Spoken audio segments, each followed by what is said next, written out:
So I'm bored and I'm basically just waiting for a really long time today. I just got through with court. Went okay. Probably gonna get all the debt settlement stuff done soon. Super stressful.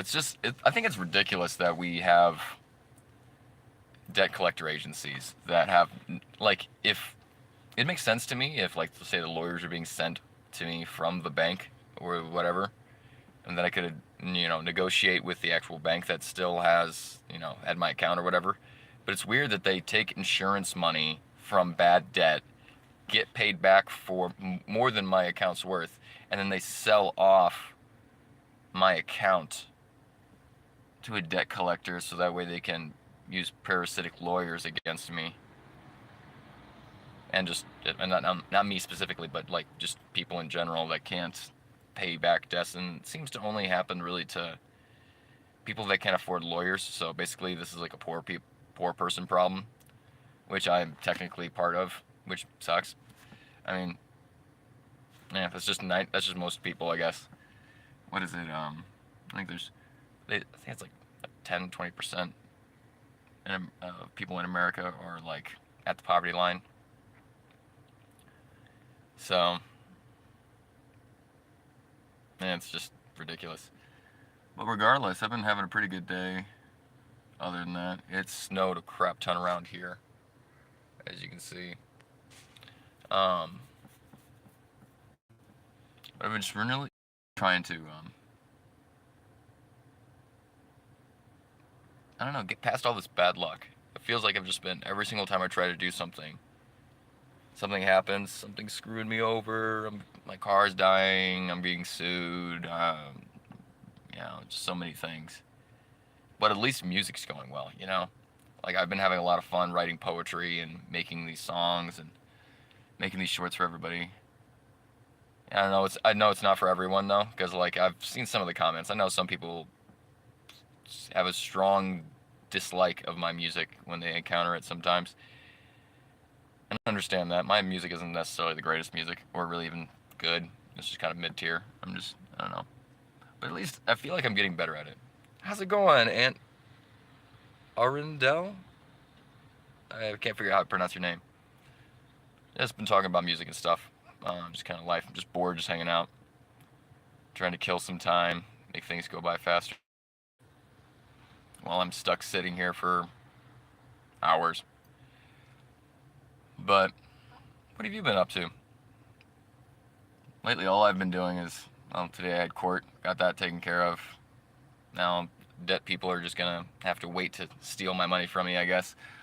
And then, but hopefully later on I'll be able to do, like another music stream later on.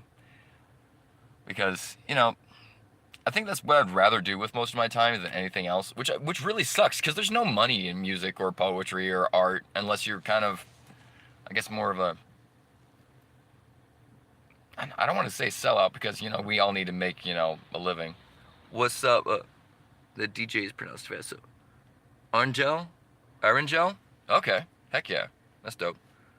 What's up, pirate? But yeah, man. It's weird only having the skills to do art and then like pretty much nothing else. And then that's like literally the worst career that you can pick is the arts. But that's all I really do. But at least I feel like doing art has a positive thing in the world. Like, I might not necessarily be selling anything or making good stuff. What's up, Reese? But, I might not necessarily be, getting lots of money from my art or anything, or really anything from my art. But I feel like art is more about giving, Art is more about the ability to create something that connects people. And that's what I really want to kind of get better at. That's what I wanted to dive into, because all we really have in life is our connections. Everything is run on connections. The best parts of life are shared moments, Art feeds the soul too, unlike a lot of jobs or things people spend time on. 100% Brittany. I agree with that 100%. And especially, one of my favorite parts about art is that you can have one single piece, be it sculpture, painting, piece of music, and each person encounters that piece with their own interpretation, their own way of feeling. Everybody gets something different out of the piece of art. Some people get nothing. Some people are like, oh, it's just pretty, that's cool. And it just hangs on their wall. And you know what, that's great. That is awesome. It's good to have things that make you feel good in your house. But then there's also people that can look at a painting or a piece and they're deeply emotionally moved. And it might not necessarily have anything to do with what the artist was trying to put into the piece, but it comes from that person's own unique life, that they bring something else to the piece of art. The Mona Lisa sold for 2.1 million. Soongun Diz makes great art. Oh, I'll check them out, man. So one thing about the Mona Lisa though is that like it really is just an okay painting. There's fucking thousands of paintings kind of like that. To be honest, I prefer Vermeer over Leonardo. Leonardo's great, but I prefer Vermeer. Yeah, music makes you feel, and that is one of the best things about music, is especially instrumental music. It's amazing how we can just put something on and we can have an emotional reaction just to the intervals of notes. There's no poetry behind it, there's no words being said to us, but we understand what they are trying to say. Yeah, many paintings. Yeah, there's a lot of paintings that are just overpriced. I think the problem is with art though is artists need to be able to make a living. They need to be able to survive, just like we all deserve to have, comfortable lives. You don't necessarily have to live an extravagant life, but we should be able to have a roof over our heads and afford food and have time for community. That's what I think that's a human right that has been kind of stripped away from us via capitalism, but I digress. With artists, there are artists that are making the pieces of art for the audience. They are making it for people. And then there's artists that make art for themselves. And I don't mean to I made this painting because I was feeling something. I wanted to make something. No, they're making it because they say they want to make a crap ton of money. And so what they do is they'll put, what is the word I'm looking for? A lot of flashiness to their art. They will give a sense of prestige that is not really worth it. They'll take a piece of mud, form it into a triangle, slap it on the ground, and then say, yes, this is worth $20 million. No, it's not. It might be worth 200. But honestly, the price of art is ridiculous because it hurts the rest of artists. The overpriced and commodification of art is destroying artists' ability to actually reach people and to do the work that they need to be doing. Because what are artists really? Artists are the prophets of our day. Just like in a few thousand years ago, you'd have your crazy person that was dressing weird and shouting about, the gods and yes, and I see the future. Some of these people did have pretty good predictions. Not necessarily every single one of them, but they would do performance art. They would stand out in front of the crowds. It's a form of money laundering. 100%, Richard. Brittany says, I feel like art is so subjective. One piece of art may be worth thousands to one person, but worthless to another in a sense. Agreed to an extent. I believe that you shouldn't. There's too much money, as I was saying, money laundering that happens because of the art world. There's too much unappreciation of the art that actually happens in the art world, and they are only buying it. They're only buying this piece so they can resell it at a higher profit. A lot of what happens in the higher end of the art world is These people don't actually care about art. They don't care about the artist. What they care about is how much money they have, status and power. They care about, oh, I have a Leonardo on my wall. I paid $2 million for it because it's a flex. They don't care about the fact that they actually own a piece of history. What they care about is, yes, well, next week I'm putting this up for auction and I plan to double my money. See, that's where the problem lies, is that capitalists have ruined the art industry by trying to trade art and trying to get more money out of it. When it's like, art is priceless. It's worth nothing and everything at the same time because it is worth human communication. It is worth, how much value can you put on your soul? That is the value of art. The value that you put on your own soul is how much your art is worth. If your soul is not worth anything and you're willing to just sell yourself to the highest bidder, so is your art. If you are a very authentic and stay true to your principles as an artist, your art is worth more than anything else that anyone can produce. And that is why art is powerful. Because a person with no money, no power, no influence can put a mural on the wall and influence the rest of society.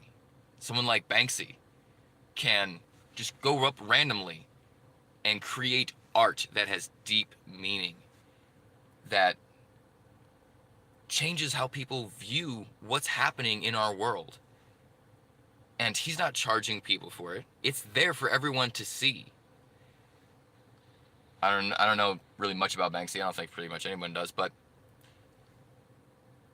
I admire that approach because art is a reflection of culture, but also is an effective culture, but also is a cause of culture. When you create a piece of art and you show it to someone else, even if you're the only person that looks at it, you change yourself as well as that other person. Every action that we do as humans changes the world. There is no small person. There are no people of inconsequence. Everything we do affects the whole.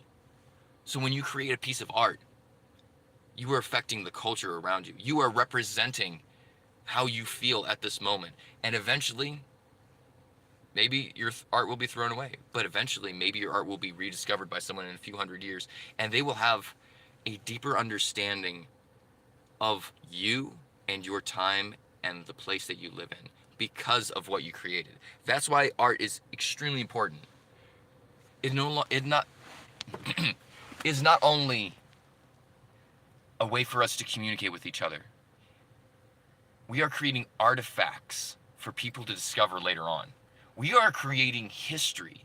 Because when we go back and we look at what is archaeology, most of the time we are just rediscovering the art of that time and then trying to interpret it as those people did so we can learn about them, learn about their culture, learn about what happened.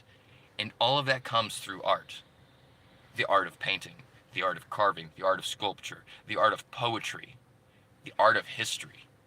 There are so many different arts that are left behind to be rediscovered. The art of philosophy that was rediscovered after a huge dark period. We rediscovered, Aristotle's and Plato's teachings, and people were able to educate themselves again and were thinking critically about the lives that they were leading and the world they were in. And that helped open up the Enlightenment, which created even more spectacular art. That's why art is important, because it transcends time.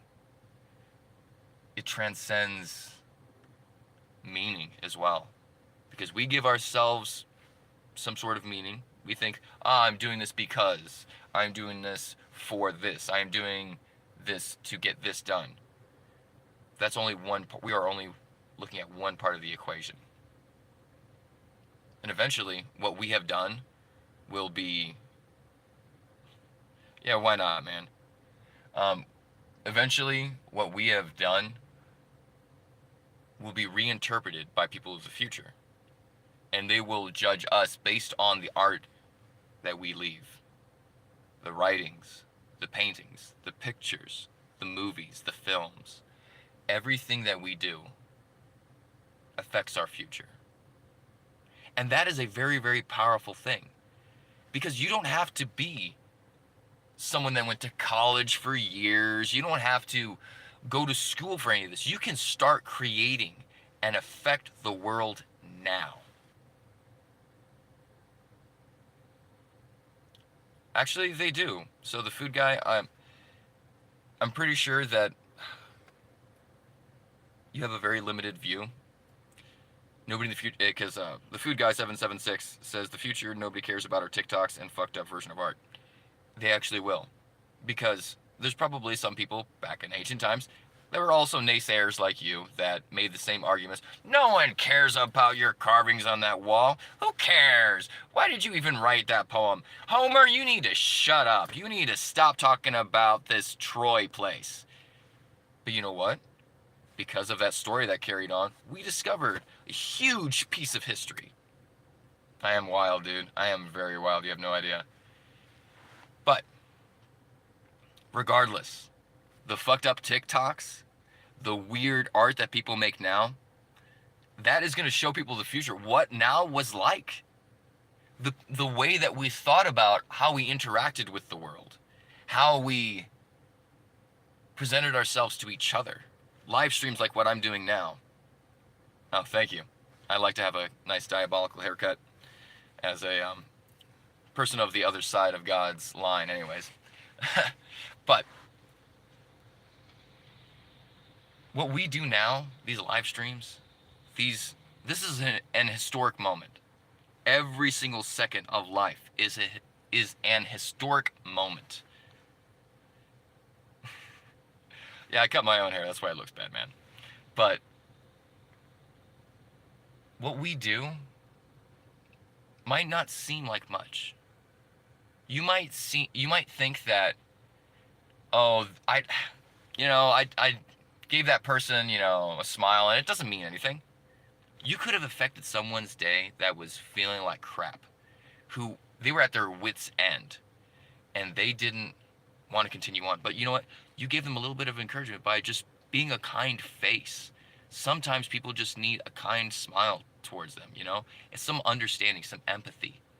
And that brings us further on in our journey. That person might not kill themselves because of, why am I wearing a suit? I just was sued.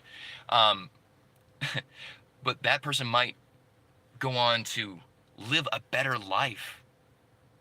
They will go on to maybe do great things that they didn't think they could accomplish before encountering you. See, that's the thing. You can change the world for better or worse based on how you react to it.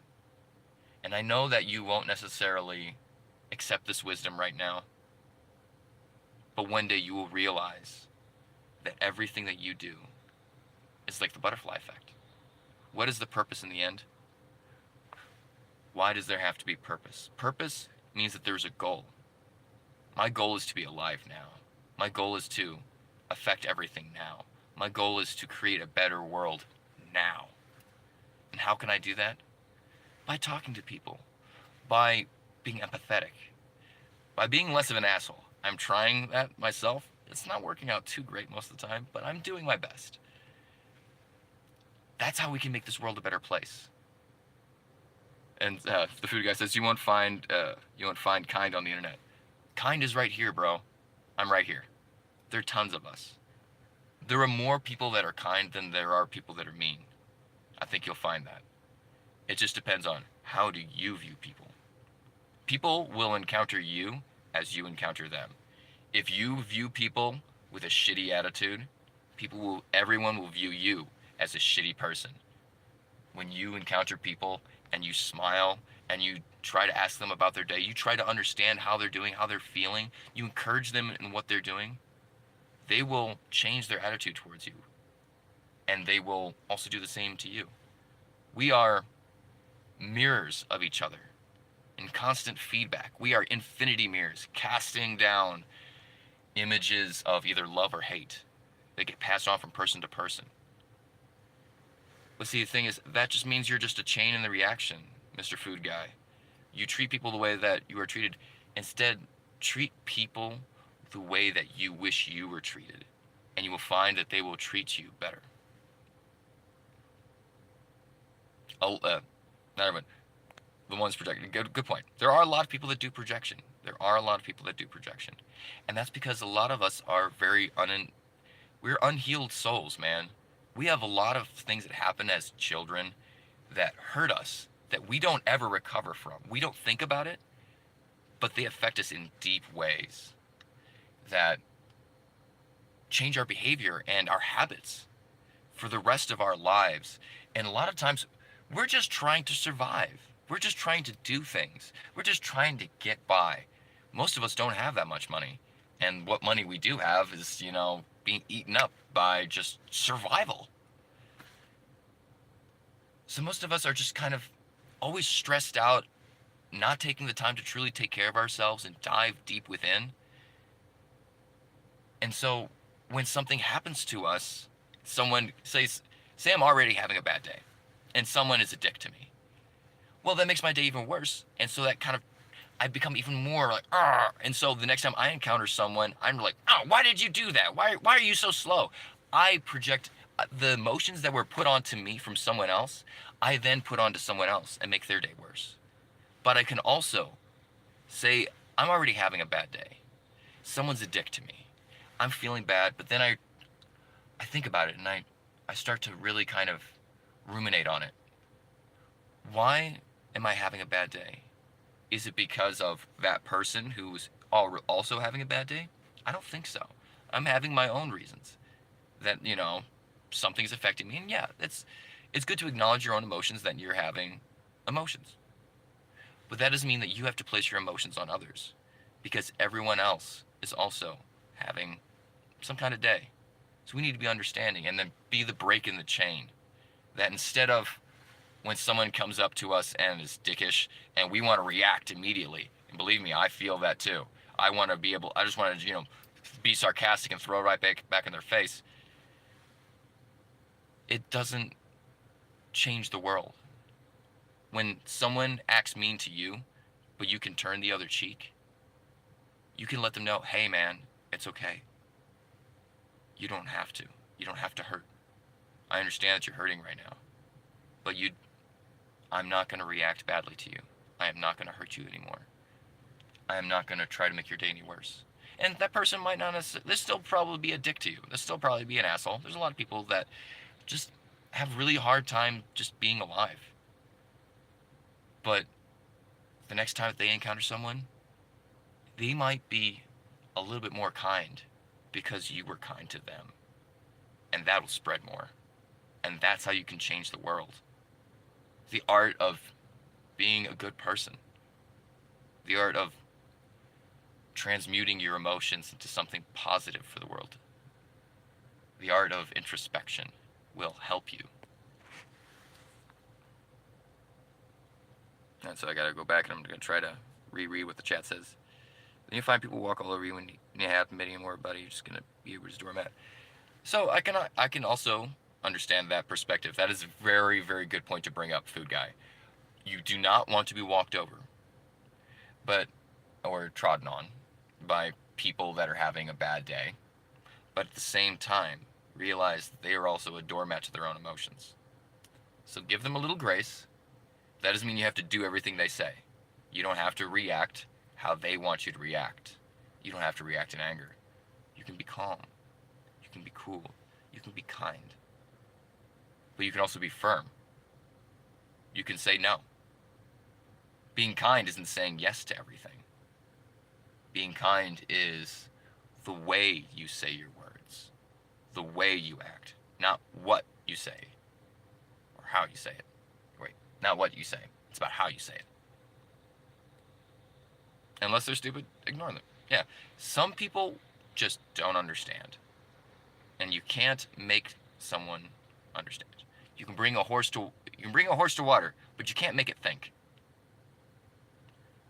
So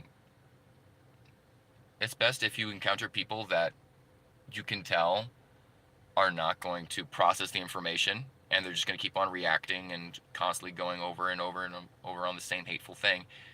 What you do is you remove yourself from the situation. And that's how you handle that. And if you can't, you find a way to compromise. You find a way to placate. Because remember, you're in the high ground. You have the high ground, Anakin! Or was the guy from Star Wars, Ben Kenobi? I have the high ground, Anakin! You know, you can't fight against the person with the high ground. So as long as you stay in empathy and understanding, the other person can't bring you down.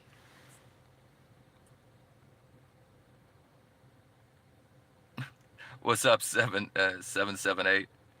Cash man, you're the man. How you doing lately? I haven't seen you in a while.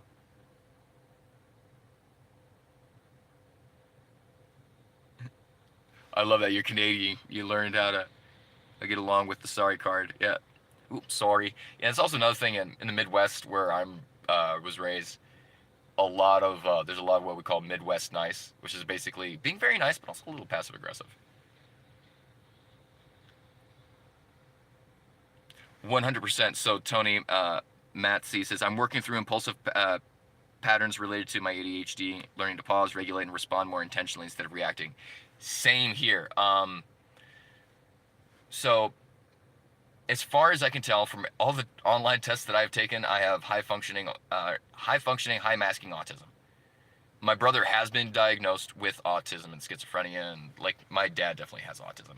So most likely I have that too. I've also noticed that I too have a tendency to be impulsive, rigid, and I just want to react. But I'm also learning to not interrupt, wait, be patient, be empathetic, see the other person's point of view, and that's something that it's not something that we're born with. Empathy is a skill of civility. It is something that is taught to us and is learned. So you can't expect everyone to be empathetic because not everyone's taught empathy. Not everyone is taught the skills of social interaction. Not everyone knows how this works. So that's why you have to give them grace. Because a lot of times people are they're born, we're thrown into this world, there's a lot of stress, you gotta go to school, you gotta get a job, you gotta do this, or you're gonna die. You know, so we have so much that we have to do that we forget the little details that have huge impact. Reacting is a normal response by the brain, 100%. That's why. So one thing that I wrote a little blurb about kind of emotions and how emotional thinking and how we process it. You can't change your emotions in the moment. If you are having an angry reaction, you can't make yourself unangry. You can acknowledge that you are having anger and try your best to react differently. But that doesn't mean that you'll always win. The best way to handle it is after you've had the reaction, process it properly. Think about what caused this reaction. How did I react? What would I have changed if this was gonna happen again? So it's just like practicing, say, an instrument or practicing painting, practicing math. You do the thing, you look at the result, and then you are conscious of how you would do it next time. The next time that you encounter that, you actually might be way better. So don't beat yourself up for failing, in a social interaction by being impulsive or reacting. Just know this is a learning opportunity for you. This is an exercise for you to do better next time. And then, thank you, food guy. Yeah, man. So most of my stuff is actually just music. This is like one of the only streams that I really do where I talk much. I need to do this more because I really enjoy talking to all my friends on here. And Lucas says I have high function autism. That's cool to know that you're also. Hey, heck yeah, man. Will Trump do to Madero? No idea, man. I have no idea what's going on. I can't get in that guy's head. No idea. $2. Food guy says I have $2 with high functioning autism. Oh man, that sounds like a lot. Some of my cousins have autism, but my family's culture doesn't accept that. Yeah, that's another thing I've noticed. It's definitely it's definitely hard for some people with different neurotypes to be in different cultures, because conformity is kind of,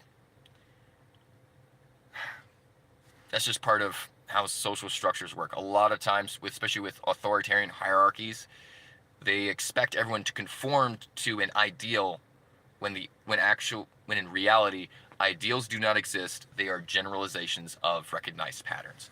But anyways, I digress. Hey bro, what are we discussing about? So first I started talking about art, and then I started talking about communication and how we need to be able to give grace to each other and understand how to interact with people in a way that benefits us, them, and changes the world. That is pretty much the discussion. Family's culture is broken, and Cash, yeah, 100%. I can understand that, Cash. I've kind of had similar sentiments with my own family at times. Tony says, I've been a little bit low lately because I'm processing a lot of personal healing, past social harm, also a broader disillusionment with how power, morality, and narratives work in the world. Unfortunately, a lot of people also right now are being. I do some kind of political talk, but I'm not well versed in it. I am more versed in what actually matters. Politics are fine, but those are only good for politicians. For the rest of us normal people, if you want to change the world, listen to what I'm talking about. Yeah, so that's another thing, is that what Tony's saying, how the narratives work in the world. Unfortunately, there is a lot of what's the word I'm looking for?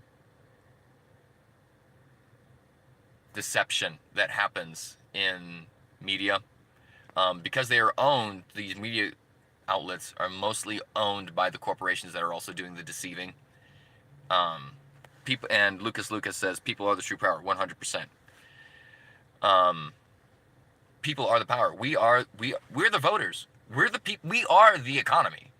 They have nothing if we stop buying their stuff. Screw the billionaires and the corporations, 100%.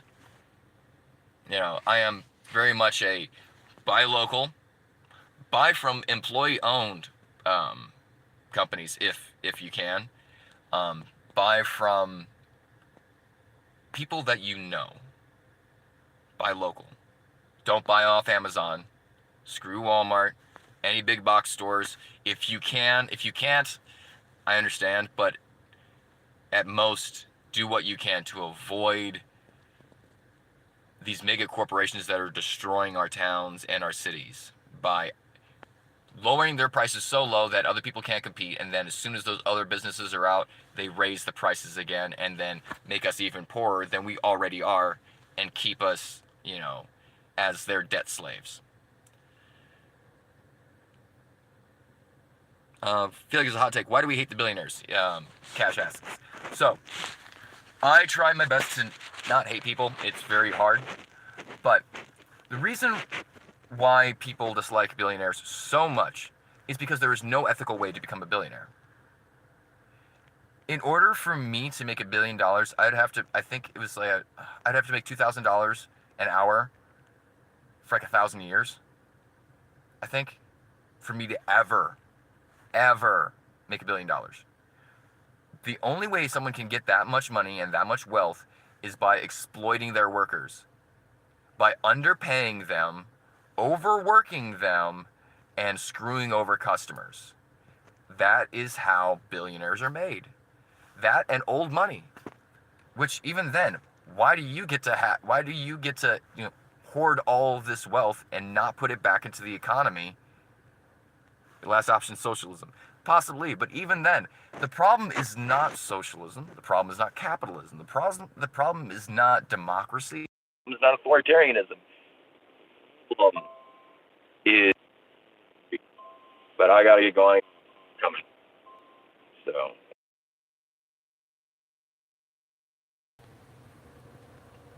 All right. Sorry about that. All right. Sorry about that. I had a phone call. My car just got finished being fixed. Finally, after a week. $1,500 later. Yeah. What do I think of Elon Musk? He is a Nazi and should be thrown out of the country. And all his assets should be taken and given to the poor. But regardless, yeah, Lucas says because billionaires exploit and then tell working and common people to pull themselves up by their bootstraps. 100%. So, and also that's the funny thing with that that whole pull yourself up by your bootstraps saying. Originally, it was supposed to be a paradoxical saying to show that you can't raise yourself up by pulling yourself up by your boots. You can't pull yourself up to the, top of the mountain by just pulling on your boots. That's not how this works. You can't lift yourself up, you know. You have to have a chain of people. We all help each other. We all lift each other out. As Kennedy said, the President Kennedy, not the insane new guy. A rising tide lifts all boats. So how do we fix America? We fix ourselves. We start healing. We start recognizing manipulation where we see it, and we resist it. We teach other people how to say no and how to say yes. We teach people about community. That is how we win. We get back to being communal rather than being separate, stuck in these little cubicles, sectioned off from each other, staring into screens like I'm doing now. Which even this, I feel like this helps build community because we're building a network of people across the world that we can encourage each other, talk to each other, have empathy, understanding, give each other advice. That is what those in power fear. They fear the people uniting, the people ruling themselves. We don't need all of this BS. It's put here to keep us slaves to the ruling class, to the wealthy. The middle class is been given this promise of you too can become a master, and you too can own your own slaves and have them on golden chains. If you just work a little bit longer for me, if you just work a little bit harder, you too can achieve a trillionaire status. Even though it's never going to happen. We're never going to become rich like them, because as we try to, they will shift the goalpost. So once we can wake up the middle class and the lower class from these illusions of wealth and power, what we really need to do is show people that wealth and power mean truly nothing if you are not a good person. If you don't use what you have for good, and what I mean by good is very, very simple, to the benefit of all, not hurting people, not to occupy cities, not to shoot your own citizens, not to use your money to manipulate markets for your own gain, not to have an island. If you use your money, build a community center. Put that money into the hospital. What we really need is for these billionaires to put all their money into the hospitals, to put them into the schools. If you have $1 billion and you're not putting at least $100 million a year into schooling, you're a piece of trash. Plain and simple. If you don't help out the people that gave you money for your thing, then you are worth less than the poor. You are worth less than the people that you exploit. Yeah, unfortunately, I'm the son of a preacher, so I do have that tendency in me. Not selective goodness, universal. 100%, Tony says. Or I'm agreeing 100% with what Tony says. You have to love everyone. Jesus didn't say, love your neighbor if they have the same skin tone and income as you. He just said, love your neighbor as yourself. Not love your neighbor like how you love yourself. Love your neighbor as yourself. As you. They are you in a different form, in a different body. They are you. We are all the same. We are all the same consciousness that has been encountering the world in different ways, through different things, having different experiences, new adventures, ways that shift us to have a completely unique form of life. But we are still the same. We are unique, but we are human. We are part of the universe. And that is the most powerful thing. To be able to recognize yourself in others and others in yourself. And realize that what's going on in our minds, most of the time, it's not what's happening in reality. It's not that person that cut you off on the road. They're not trying to cut you off because you're an asshole or because they hate you or whatever. They probably didn't even see you. They might be on a rush to the hospital to drive their pregnant wife. You don't know. You don't know what's happening. All we have is our interpretation of our emotional reaction to the stimulus all around us. That's all this is. We're just reacting to stimulus. But we also can choose our reaction. We can choose what we put into the world. We can actively make this world a better place. By a smile, a kind word, by not hitting back. When someone says something insulting, just realize they're not insulting you because they hate you.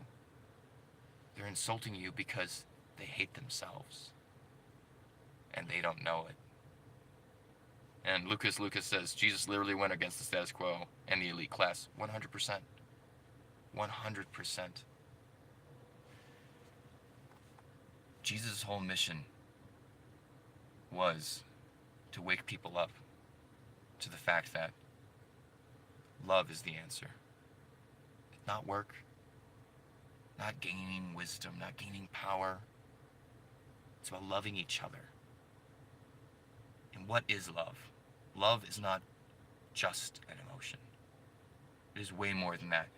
It is an act of selflessness for the benefit of others, to no benefit for ourselves, but for that thing itself. If you truly love something, you do it for that thing, not for what you get, not for the feeling you get, not for the reaction you get from the other person, but for the benefit of that person, for their healing, for their support. That is true love. And when we can finally start truly loving each other, even the people that hurt us. Like, I have a hard time loving ICE agents. I have a hard time loving people that are in the government that are exploiting us, that are ruining America. I have a hard time loving them, but you know what? I will. By saying no, by resisting. Because just because you love someone doesn't mean you have to do everything they say. To truly love someone, you have to do things that benefit them, you, and the world. Sometimes it's not a pleasant action. Sometimes it hurts us more than it does them, but in the long run, it will have a way better outcome. That's how we can change the world, man. Now, Lucas says it's because they have insecurities that they project. 100%. 100%. A lot of times we don't understand why something makes us feel a certain way, especially not in the moment. Like, someone says something and then we react. We don't know why. That was the reaction. But that's because it was a response from earlier, from something else that we had. We had that programmed response in us to where we automatically did it without thinking, without knowing. But that's how we're all operating. So when you can realize that, you can have grace for other people and realize that we're all dumbasses. It's just some of us have been deceived by others and are brainwashed, essentially. There are a lot of cults out there, man. Not just religious ones. There's corporate cults. There are sports cults. There's tons of different cults. It's really just being dogmatic about stuff, really. Anyways, I'm gonna go and get a cup of coffee. Hope you all have a wonderful day. Thank you for hanging out. I'll see y'all later. Maybe I'll do a music stream later. Peace.